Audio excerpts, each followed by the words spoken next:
This video is sponsored by GenReviews.online. GenReviews.online is the one of the portal review site. இன்றைக்கி நான் உங்கள்கிட்ட தண்ணி பற்றி ஒரு சில விஷயங்கள் சொல்ல போகிறேன்.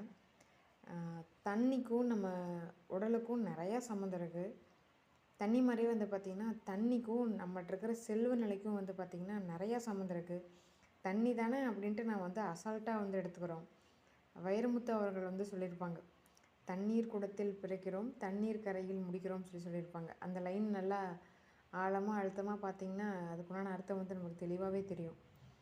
ரிதம் படத்தில் பாடியிருப்பாங்க, நதியே நதியே காதல் நதியே நீயும் பெண் தானே, அதில் பாடியிருப்பாங்க. தண்ணி தான் அப்படின்ட்டு நம்ம ரொம்ப அலட்சியப்படுத்திடுறோம் நம்ம தண்ணியை.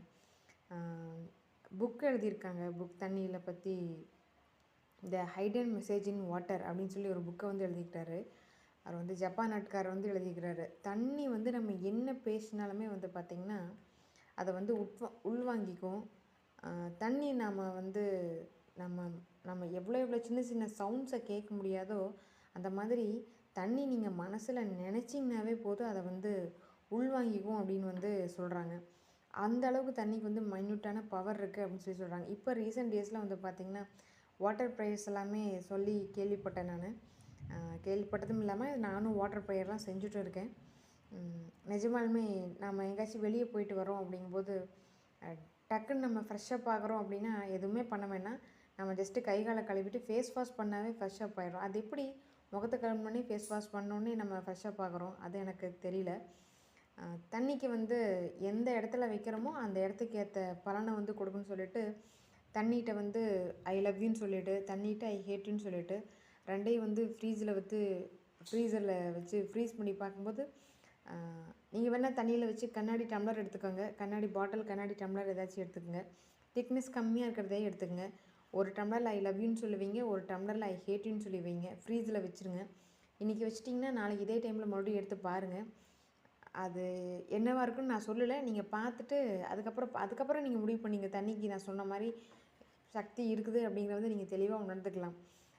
நல்ல காரியம் கெட்ட காரியம் நம்ம வீட்டில் வெளியே எங்கே போனாலுமே தண்ணிக்கு தான் நம்ம இம்பார்ட்டன்ஸ் தரது. எல்லா மதத்துலேயுமே தண்ணிக்கு இம்பார்ட்டன்ட் இருக்குது. எந்த மதத்துலேயுமே தண்ணி இல்லாமல் இல்லை. இப்போ நீங்கள் கோவிலுக்கு போனீங்கன்னா அவங்க கண்டிப்பாக தீர்த்தம்னு சொல்லி தண்ணி கொடுக்குறாங்க. மசூதி அங்கெல்லாம் சைடு போனோம்னா அவங்களும் தண்ணி அங்கே குவைத்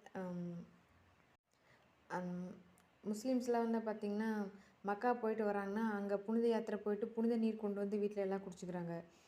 கிறிஸ்டின்ஸ்லேயும் பார்த்திங்கன்னா அவங்களும் தண்ணியை வச்சு ஜபம் பண்ணுறது எல்லாமே இருக்குது, அவங்கள்ட்டையும் நிறையா இருக்குது. அதனால் தண்ணி எல்லா இடத்துலையுமே கண்டிப்பாக உண்டு. தண்ணியை பற்றி இன்னும் கொஞ்சம் சில விஷயங்கள் உங்களுக்கு நான் சொல்ல போகிறேன். தண்ணியை மோஸ்ட்டாக நம்ம வைக்கக்கூடாது பார்த்திங்கன்னா இந்த பிளாஸ்டிக்கில் மோஸ்ட்டாக யூஸ் பண்ணக்கூடாது. தண்ணியை கண்டிப்பாக பிளாஸ்டிக்கில் வச்சு பயன்படுத்தாதீங்க. நம்ம அதிகமாக யூஸ் பண்ண வேண்டிய இடம் பார்த்திங்கன்னா நம்ம இது மாதிரி சில்வர் பாத்திரத்தில், சில்வர் அண்டான்னு சொல்கிறோம், அதில் தான் நம்ம மோஸ்ட்டாக தண்ணி நம்ம வச்சுருக்கோம். சில்வரில் வைக்கும்போது நம்மகிட்ட தண்ணிகிட்ட எந்த ஒரு சேஞ்சஸும் வராது. நெகட்டிவ் பாசிட்டிவ் வைப்ரேஷன்ஸ் இல்லாமல் தண்ணி நியூட்ரலாக அப்படியே இருக்கும். மோஸ்ட்டாக இப்போ ரீசெண்ட் டேஸில் எல்லாம் செம்பில் தண்ணியை பயன்படுத்துகிறாங்க. செம்பு இருக்கிற தண்ணியை அளவுக்கு அதிகமாக காப்பர் கலந்த தண்ணி அளவுக்கு அதிகமாக எடுத்துக்கிட்டிங்கனாலும் உடம்புக்கு அது கெடுதல் தான். ஜஸ்ட் ஒரு 12 hours மட்டும் தண்ணி இருந்துட்டு காலையில் வெறும் வயிற்றில் குடிச்சதோடு நிறுத்திக்கங்க. செம்பு வாட்டர் அதிகமாக எடுத்துக்காதீங்க. நெக்ஸ்ட் பார்த்திங்கன்னா மண்பானை தண்ணி நேச்சுரலாகவே ரொம்ப நல்லது. மண்பானை தண்ணி எடுத்துக்கங்க. தண்ணியை ப்யூரிஃபை பண்ணுறதுக்கு பார்த்திங்கன்னா இப்போ செம்பண்டாவிலையோ இல்லை சில்வர் அண்டாவில் அந்த மாதிரி நீங்கள் தண்ணியை பயன்படுத்த ஆரம்பிக்கிறீங்க அப்படின்னா அதுக்குள்ளே நீங்கள் போட வேண்டிய பொருள் பார்த்திங்கன்னா ஒவ்வொரு நாளைக்கு ஒவ்வொரு பொருள் வச்சுக்கோங்க. வெட்டி வேர் வைக்கலாம். வெட்டி வேர் தண்ணியை சுத்தப்படுத்துது. அடுத்தது பார்த்திங்கன்னா தங்கம், சும்மா உங்கள்கிட்ட இருக்கிற ஒரு மோதிரம் ஒரு தோடு அது நல்லா க்ளீன் பண்ணிவிட்டு தண்ணிக்குள்ளே போட்டு வைங்க. ரெண்டாவது வெள்ளி போட்டு வைங்க. இது போட்டு வச்சுட்டு அதுக்கப்புறம் நீங்கள் பயன்படுத்துங்க. தண்ணி பயன்படுத்திங்கனாவே அந்த வாட்டரை கண்டிப்பாக ப்யூரிஃபை ஆன வாட்டராக கண்டிப்பாக நம்ம உடம்புக்குள்ளே போய் ஹெல்ப் பண்ணும். தண்ணிக்கும் அண்ட் தென் நம்மகிட்ட இருக்கிற செல்வத்துக்கும் நிறையா சம்மந்தம் இருக்குன்னு சொன்னோம் பார்த்தீங்களா. இந்த மாதிரி டேப்பில் தண்ணி வேஸ்ட் ஆகக்கூடாது. தண்ணி நம்ம ட்ராப்பாக விடுற மாதிரி அவசர அவசரமாக கழுவிட்டு இந்த மாதிரி டேப்பில் வீட்டில் தண்ணி வேஸ்ட் ஆச்சு அப்படின்னாவே நம்ம வீட்டில் செல்வம் கரையுதுன்னு அர்த்தம். ஃபஸ்ட்டு இந்த டேப்பை க்ளோஸ் பண்ணிவிடுங்க. டேப்பை க்ளோஸ் பண்ணல வெளியே எங்கே பார்த்தீங்கன்னாலுமே தண்ணி வேஸ்ட் பண்ணும்போது வேஸ்ட் பண்ணுறக்கு அளவு பண்ணாதீங்க. நீங்கள் தண்ணியை எங்கே பார்த்தீங்கனாலும் சரி தண்ணிக்கு மறக்காமல் நன்றி சொல்லுங்கள்.